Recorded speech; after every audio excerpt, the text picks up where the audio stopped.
Silver just crashed 22%, and you can't buy it anywhere. It's Friday, January 30th, 2026. Last trading day of the month. Last day of the week. And silver just fell off a cliff. In hours, silver dropped from $121 to $95. That's a $26 crash. Gone. Gold? Down $650. From $5,600 to $4,950. If you're watching this and freaking out, pause. Take a breath. And do not click away. Because what I'm about to show you makes no sense at all. Silver just had one of its biggest weekly crashes in years, down 22%. And yet, right now, you can't buy physical silver anywhere. Let that sink in. The Perth Mint? Sales suspended. The US Mint? Sales suspended. The Royal Mint in the UK? Out of stock. India? Dealers are defaulting on deliveries. Costco? Purchase limits. Read that again. The price is crashing, but the product is gone. Does that sound like a real market to you? In a normal market, when prices fall, supply shows up. Sellers rush in. Inventory increases. That's how markets are supposed to work. But this isn't normal. Here, the price is dropping while silver is disappearing worldwide. That's not weakness. That's something breaking. And by the end of this video, you'll understand exactly what it is. Welcome to the hidden economy. If you're new here, I break down what's really happening in markets while everyone else stares at headlines. Subscribe. You'll want this perspective. And if this helps you, hit like. It tells the algorithm this matters. Now let's talk about why this crash is not what it looks like. A few days ago, I warned that $117 was a critical level for silver. I showed a 30-year pattern. I said a sharp move was coming. That part played out. What I did not expect was this. While prices crashed, the physical market completely broke. Mints didn't discount silver. They shut down. That's the red flag. Here's what most people don't understand, and it's costing them money. There are two silver markets, not one. The first is the paper market. Futures. Derivatives. Digital silver. This is where banks and hedge funds trade billions every day, but they're not trading real silver. They're trading promises, contracts, paper bets. Most of these never result in delivery. It's a casino. Chips move around. No metal changes hands. The second market is the physical market. Real silver, coins, bars, stuff you can actually hold. These two markets are supposed to be connected. Right now, they're not. The paper market says silver is $95. The physical market says, sorry, none available. One of those is lying. Do you trust a screen or empty shelves? Let's look at the proof. The Perth Mint in Australia, one of the most respected mints on Earth, sent a notice before the crash when silver was still near $117. Here's what it said in plain English. Demand is surging. Orders are backlogged. We're stopping new wholesale orders until late February. That's not excess supply, that's rationing. And this is Australia, one of the world's top silver producers. Even their own government mint can't keep up. Now imagine what happened after silver dropped to $95. A 22% discount on an asset mints can't stock? Investors didn't panic. They bought everything. The crash didn't kill demand. It detonated it. Next, the US Mint. They quietly suspended silver sales. Official reason? Updating prices. Reality? Silver moved too fast. They were selling silver eagles below cost, losing money on every sale, so they stopped. When products came back, prices jumped from $91 to $169 overnight. That's an 86% increase. The 2026 Silver Eagle release? Delayed. Subscriptions? Already gone. This is the US government telling you, we can't sell silver at old prices, and we don't have enough at the new ones. And then there's India. This is where it turns ugly. Dealers aren't just low on silver, they're defaulting. People are paying and not receiving anything. Orders accepted, money taken, deliveries canceled. That's not a shortage, that's a delivery failure. Amazon India sellers are doing the same thing. No silver available. After payment. Now zoom out. The Royal Mint in the UK, over 1,000 years old, is out of silver bars, even basic 1 kilogram bars. Gone. Australia, United States, United Kingdom, India. Same problem, same time. That's not coincidence, that's systemic. And finally, Costco. Yes, that Costco. They now have purchase limits on silver bullion. You can't buy freely anymore. When the place that sells toilet paper in bulk starts rationing silver, pay attention. Costco is rationing silver. Let that sink in. A store famous for selling everything in bulk is now limiting how much silver you're allowed to buy. Why would Costco do that? Because demand is crushing supply. They don't have enough metal, so they're forced to ration it. And now it gets serious, because what's happening in China should genuinely scare you. This is fresh data from today, January 30th, straight from the Shanghai Futures Exchange. Right now, SHFE silver vaults hold about 455 metric tons of silver. That's roughly 14.6 million ounces. Sounds like a lot, until you look closer. In one single day, almost 27 metric tons were pulled out of those vaults. One day, one exchange. That's around 870,000 ounces gone in 24 hours. At that pace, Shanghai's silver vaults could be empty in less than 3 weeks. Now here's the context most people are missing. Global silver demand is over 1 billion ounces per year. Shanghai now holds about 14 million ounces. That's barely 1% of annual demand. That's nothing. That's a rounding error. And mainstream financial media? Silent. Now here's the part that makes this truly alarming. China has already restricted silver exports.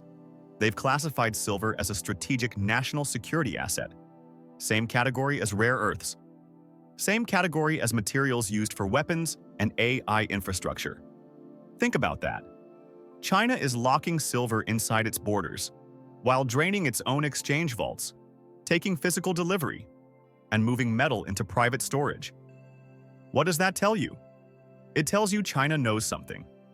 While the paper price crashes, China is hoarding physical silver. They're preparing for something. While Americans are selling paper contracts, China is taking delivery of real metal.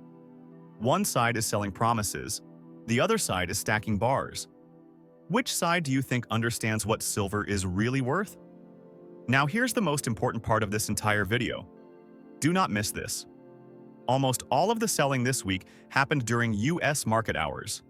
Not Asia. Not Europe. New York. When New York opens, silver dumps. Red candles. Aggressive selling. Price collapses. When New York closes, silver stabilizes. Sometimes it even rises during Asian hours. Then New York opens again, and the selling starts all over. Every single day this week. That's not random, that's coordinated. The US sells paper, the rest of the world buys physical.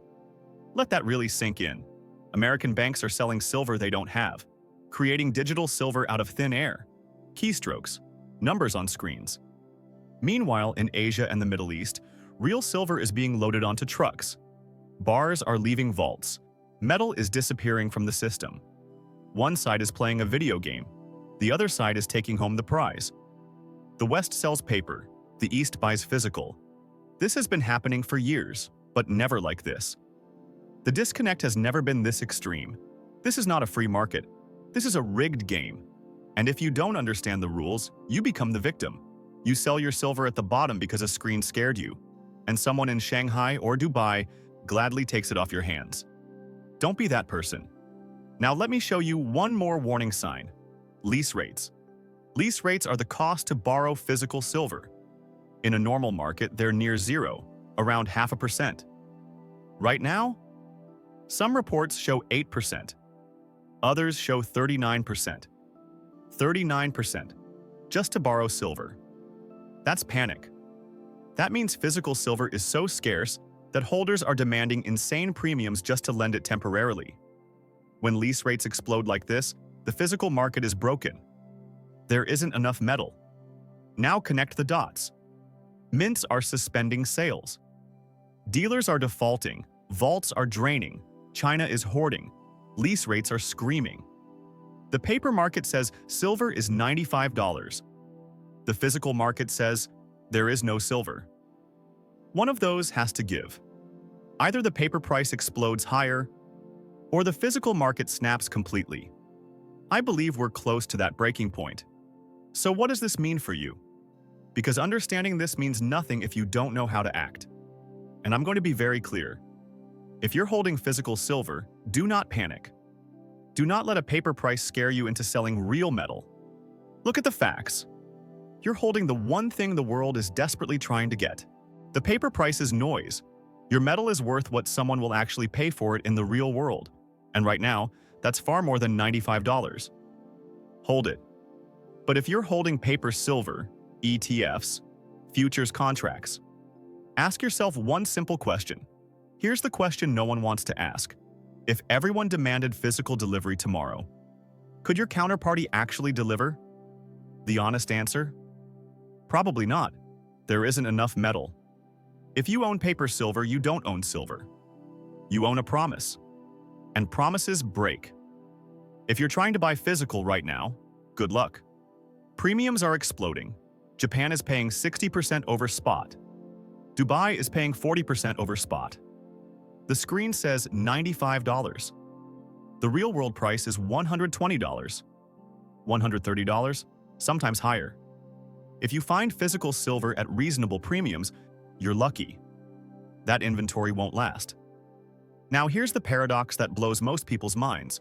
The lower the paper price crashes, the faster physical silver disappears. Lower prices don't kill demand, they supercharge it. More demand drains supply faster. So the crash actually makes the shortage worse, not better. Now, some people will call this a conspiracy theory. They'll say the silver market is fine. They'll say mints are just having temporary issues. So let's look at the facts. Perth Mint, suspended. US Mint, suspended and repriced 86% higher. Royal Mint, UK, out of stock. India, dealers defaulting. Costco, purchase limits. Shanghai, 27 tons drained in one day. Lease rates, up to 39%. That's not one problem. That's every major source of physical silver under stress at the same time. That's not conspiracy. That's data. Now let's talk about timing, because this matters. Today is Friday, end of the week, end of the month. Big moves almost always happen here. Options expire, futures settle, positions get squared. January was one of the biggest months for silver in decades, up over 65%. And what do they do on the very last day? They smash the price. They shake out weak hands. They manufacture fear. This is how wealth transfers from emotional sellers to patient accumulators. Your panic becomes their opportunity. Now zoom out, because this didn't start this week. Silver has been in a supply deficit for 5 straight years. Every year, the world mines about 835 million ounces. Every year, the world consumes over 1 billion ounces. Solar panels, EVs, electronics, medical tech, coins, bars, jewelry, demand beats supply every single year. The 5-year deficit, over 800 million ounces. So where did the extra silver come from? Stockpiles, vaults, reserves built decades ago. Think of it like a bathtub. The faucet is mine supply, the drain is demand. For 5 years, more water has drained out than flowed in. Now the tub is almost empty. Shanghai vaults, critically low. Comex registered silver, declining for years. London vaults, metal flowing east. The buffer is gone, there is no emergency reserve left. And now, mints are shutting down and dealers are defaulting. This is what happens when years of deficits finally hit reality. This isn't a short-term glitch. This is structural, and it's accelerating. So what happens next? I believe we're entering a new phase. Paper and physical fully separate. The paper price will stay volatile. It'll spike. It'll crash. It'll be manipulated. But physical silver will get harder to find. Premiums will rise. Availability will shrink. Eventually, you simply won't be able to buy silver at the paper price. That's already happening. Japan, 60% premiums. Dubai, 40%. The screen says $95. Reality says something very different. Now here's some history. In 1979 and 1980, the same thing happened. Paper and physical disconnected. Dealers ran out. Premiums exploded. People couldn't buy silver even as prices moved wildly. Eventually, paper had to catch up to reality. Silver went from $6 to $50 in months, an 800% move. I'm not saying history repeats exactly. Rules are different. Players are different. But the core truth hasn't changed. When physical supply can't meet demand, price must rise. Paper markets can delay that. They cannot stop it forever. You can't print silver. You can't mine it with keystrokes. Eventually, reality wins. And based on what we're seeing now, we're getting close. Right now, there are 3 types of people watching this. One is scared. They see red and panic. One is confused. They don't know what signal to trust. And one understands. They see the paper crash for what it is. They see the physical shortage for what it is. They recognize this moment as an opportunity, not a crisis. Which one are you? Let me leave you with this. Silver crashed 22% this week. During that same week, mints shut down, vaults drained, deliveries failed, lease rates exploded, price went down, metal disappeared. One of those is lying, and it's not the empty vaults. This is what manipulation looks like. This is what a broken pricing system looks like. They dumped paper. The world ran out of silver. And you get to decide which side you're on. Subscribe if you want updates as this unfolds. Turn on notifications. You won't want to miss what comes next. Drop a comment. Do you think paper or physical wins this battle? I read every single one. Remember this. The price crashed, but you couldn't buy the product. That's not a market. That's a magic trick. And now you know how it works. I'll see you in the next one.